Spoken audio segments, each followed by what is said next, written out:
Rajashree Venkitaramanan 120 words English short and ഡിക്റ്റേഷനാണ് ഞാൻ വായിക്കുന്നത്. ഈ വായിക്കാൻ പോകുന്ന മാറ്ററിൽ വരുന്ന കുറച്ച് ഔട്ട്ലൈൻസ് മുകളിൽ എഴുതിയിട്ടുണ്ട്. ആദ്യം ആ ഔട്ട്ലൈൻസ് നല്ലവണ്ണം പ്രാക്ടീസ് ചെയ്യുക. അതിനുശേഷം മാറ്റർ എഴുതാൻ തുടങ്ങുക. തീർച്ചയായും നിങ്ങൾ ഔട്ട്ലൈൻ ഇംഗ്ലീഷിലേക്ക് ട്രാൻസ്ലേറ്റ് ചെയ്യേണ്ടതാണ്. വളരെ അത്യാവശ്യമാണ്. ഒരു ടിപ്പ് പറയാൻ പോവാണ്. For the advancement of speed, success and satisfaction, regular practice is essential. Another one, practice and constant practice helps a person to reach perfection stage by stage. ഇപ്പോൾ കാര്യം മനസ്സിലായല്ലോ, എഴുതാൻ തുടങ്ങിക്കോളൂ. I stand here to oppose this bill not because I do not want rapid economic development in this country, but because of other reasons. I am all for planning, and I also support planning if that planning is actually meant for the economic betterment of the people of this country and also to reduce disparities.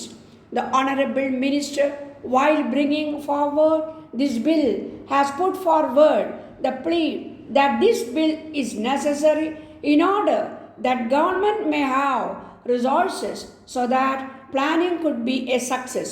Nobody would have any objection to the principle of having more resources to make our planning a success. But the question is how to raise those resources. I'm sorry to say that the finance minister who said that he would not sit even for a moment if he deviated from the party policy has, by means of the new taxes, put a burden very largely on that section of the people who are the weakest in the society today. My honorable friend, the finance minister, says that in regard to this indirect taxation, he should devise some means to ensure that while he would get the resources, the burden would not fall on the common man. But what is the sum total of the indirect taxes that he is going to levy? Any indirect levy must ultimately hit and does hit the common man. This is a non-thing. Government have been reluctant to get resources from those sectors which are in a position to pay. There is no integrated taxation policy so far. I have a suspicion in regard to the reason why he has brought forward this bill at this time of the year. He could as well have waited for the budget, and he need not have come forward with the surprise finance bill now. But I have a suspicion that he has come forward with this bill because the elections are approaching, and if during the budget before the elections he would bring forward such measures, then there would be great opposition because they would be very close to the elections. But if he brings it forward now, then the people would forget all about it after 1.5 years and get accustomed to these new taxes. Perhaps that is the reason why he has gone out of his way. This is a political device, in my opinion.